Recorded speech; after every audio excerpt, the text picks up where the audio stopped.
क्या एक मजाक पूरी दुनिया को चौंका सकता है? दोस्तों, कल्पना कीजिए अमेरिका के एक ऐसे भयानक और तपते हुए रेगिस्तान की जो किसी भट्टी की तरह जलता है। एक ऐसी जगह जो इतनी कठोर है कि वह हर उस पौधे की जान निकाल लेती है जिसे वहां उगाने की कोशिश की जाती है। दशकों तक किसानों ने इस सूखी और बंजर जमीन को हरा भरा करने की हर मुमकिन कोशिश की, लेकिन प्रकृति ने उनके हर तरीके को बेरहमी से नाकाम कर दिया। जब किसानों की सारी आधुनिक तकनीकें, महंगी मशीनें और वैज्ञानिक तरीके यहां आकर घुटने टेक चुके थे, तब एक ऐसा अजीबोगरीब आइडिया सामने आया जिसे सुनकर पूरी दुनिया ने उसका मजाक उड़ाया। लोगों ने इसे पागलपन और एक बेवकूफी भरा सपना कहा। वह आइडिया था बिना किसी छत्ते के, बिना सुरक्षा जाली के और बिना शहद की लालच के लाखों मधुमक्खियों को सीधे एक बंजर और नमकीन रेगिस्तान में छोड़ देना। क्या यह किसी फिल्म की कहानी लगती है? लेकिन यह सच है। कुछ ही हफ्तों में इस भद्दे मजाक ने एक ऐसा चमत्कार कर दिखाया जिसकी किसी ने उम्मीद नहीं की थी। लेकिन रुकिए, इस रोमांचक कहानी में आगे बढ़ने से पहले मैं आपको बता दूं कि इसका सीधा कनेक्शन हमारे देश भारत से भी है। जी हाँ, वीडियो के बिल्कुल अंत में मैं आपको एक ऐसा इंडियन पर्सपेक्टिव बताऊंगा जिसे सुनकर आपके रोंगटे खड़े हो जाएंगे।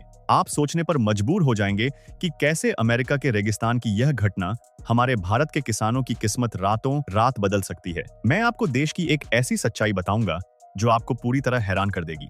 तो इस वीडियो को बिना स्किप किए अंत तक जरूर देखिएगा। लेकिन वीडियो में आगे बढ़ने से पहले हमारी आपसे एक रिक्वेस्ट है कि अगर आप हमारे चैनल पर पहली बार आए हैं तो प्लीज इसे सब्सक्राइब जरूर कर लीजिएगा, और अगर वीडियो पसंद आए तो लाइक करना मत भूलिएगा।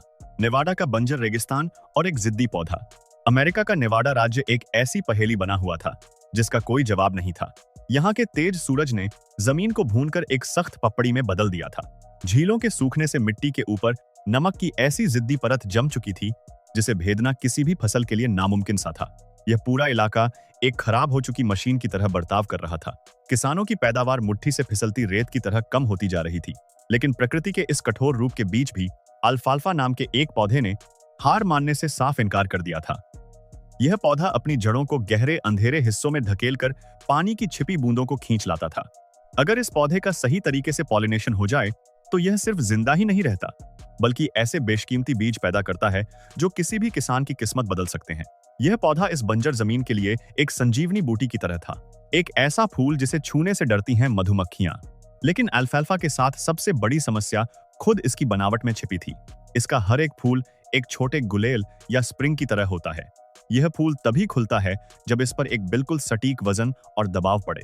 जैसे ही कोई कीड़ा इस पर बैठता है, यह फूल एक झटके के साथ खुलता है और कीड़े के मुंह पर जोर से पॉलन मारता है।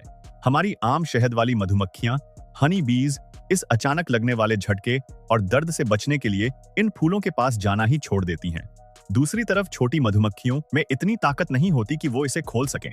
नतीजा क्या होता था? अल्फाल्फा के खेत खूबसूरत बैंगनी फूलों से भरे रहते थे, लेकिन वो सब बेकार थे। जब बीज निकालने का वक्त आता तो बोरियां आधी खाली रह जाती थीं। हर खाली बोरी याद दिलाती थी कि जमीन मेहनत का फल देने को तैयार नहीं है। पुरानी फाइल्स में छिपा एक ऐसा राज जिसने सबको हैरान कर दिया। साल 2023 आते आते नेवाडा के किसानों के सब्र का बांध टूट चुका था। मिट्टी का खारापन, एल्कलिनिटी बढ़ता जा रहा था और आधुनिक खेती के सारे तरीके बुरी तरह फेल हो गए थे। प्रकृति का सबसे क्रूर मजाक तो यह था कि अल्फाल्फा को परागित करने वाली इकलौती मधुमक्खी दुनिया से लगभग गायब हो चुकी थी।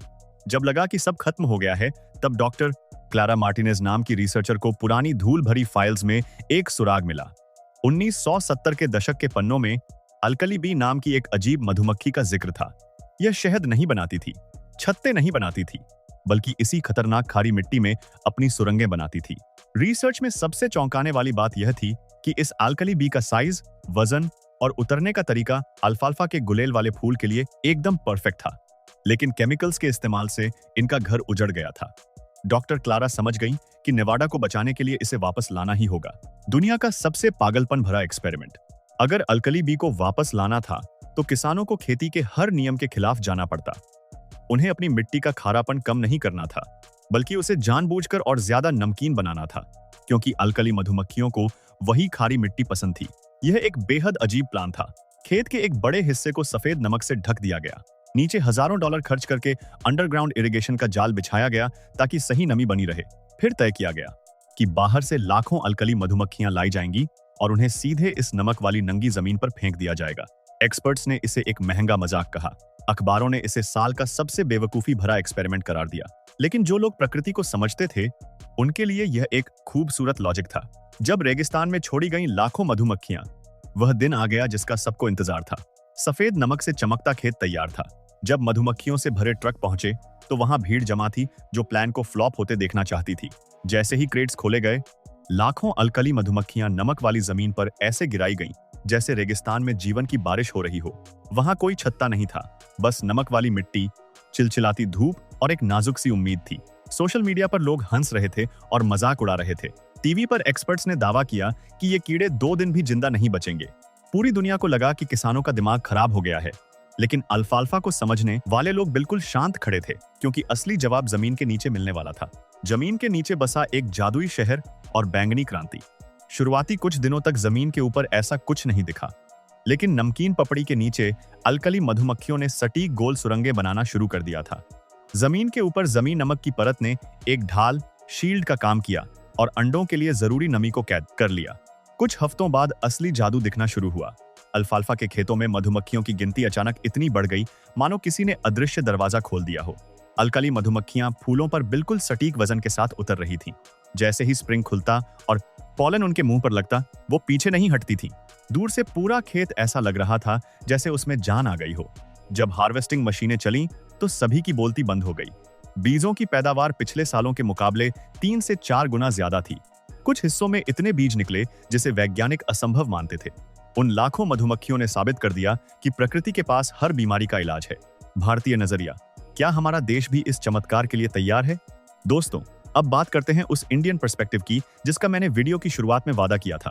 जरा इस नेवाडा की कहानी को हमारे अपने देश भारत के परिप्रेक्ष्य में रखकर सोचिए। अगर आप भारत के पश्चिमी या दक्षिणी हिस्सों के सूखे इलाकों को देखें तो हमारी लाखों हेक्टार जमीन आज बिल्कुल नेवाडा जैसी समस्या से जूझ रही है। हमारे यहाँ भी मिट्टी में नमक सैलिनिटी बढ़ रहा है और ग्राउंड वाटर सूख रहा है। हम हर साल करोड़ों रुपए के रासायनिक खाद और खतरनाक पेस्टिसाइड्स अपनी जमीन में डाल रहे हैं। क्या आप जानते हैं कि इसकी कीमत किसने चुकाई है? हमारे देश के उन अनगिनत छोटे देसी कीड़े, मकोड़ों, केंचुओं और मधुमक्खियों ने, जो असल में हमारी मिट्टी की जान थे। आज जब पैदावार घट रही है और किसान हताश हो रहे हैं, तो हमें सोचना होगा कि क्या हम भी आधुनिकता के नाम पर प्रकृति से दूर जा चुके हैं? क्या हमारे खेतों को किसी विदेशी तकनीक की नहीं, बल्कि अपने उसी प्राकृतिक इकोसिस्टम को वापस लाने की जरूरत है? अगर नेवाडा के किसान एक देसी मधुमक्खी पर भरोसा करके अपनी बंजर जमीन को सोने में बदल सकते हैं, तो सदियों पुराना कृषि ज्ञान रखने वाले भारत के किसान ऐसा क्यों नहीं कर सकते? जरूरत है तो बस प्रकृति के साथ तालमेल बिठाने की, ना कि उससे लड़ने की। यह कहानी हमारे लिए एक बहुत बड़ी उम्मीद भी है, एक नई उम्मीद। नेवाडा की इस खारी मिट्टी के नीचे बनी सुरंगों ने पूरी दुनिया को सिखा दिया है कि इंसान का अहंकार प्रकृति के सामने कुछ भी नहीं है। जब सारी दुनिया मजाक उड़ा रही थी, तब प्रकृति चुपचाप अपना काम कर रही थी। सबसे छोटे समाधान ही अक्सर सबसे बड़े बदलाव लाते हैं। अगर आपको खेती और प्रकृति के चमत्कारों की यह कहानी पसंद आई हो, तो इस वीडियो को लाइक जरूर करें और कमेंट में बताएं कि भारत के किसानों के बारे में आपका क्या विचार है। हमारे चैनल को सब्सक्राइब करना बिल्कुल ना भूलें, ताकि हम आपके लिए ऐसी ही रोंगटे खड़े कर देने वाली कहानियां लाते रहें। वीडियो को अंत तक देखने के लिए आपका बहुत बहुत धन्यवाद।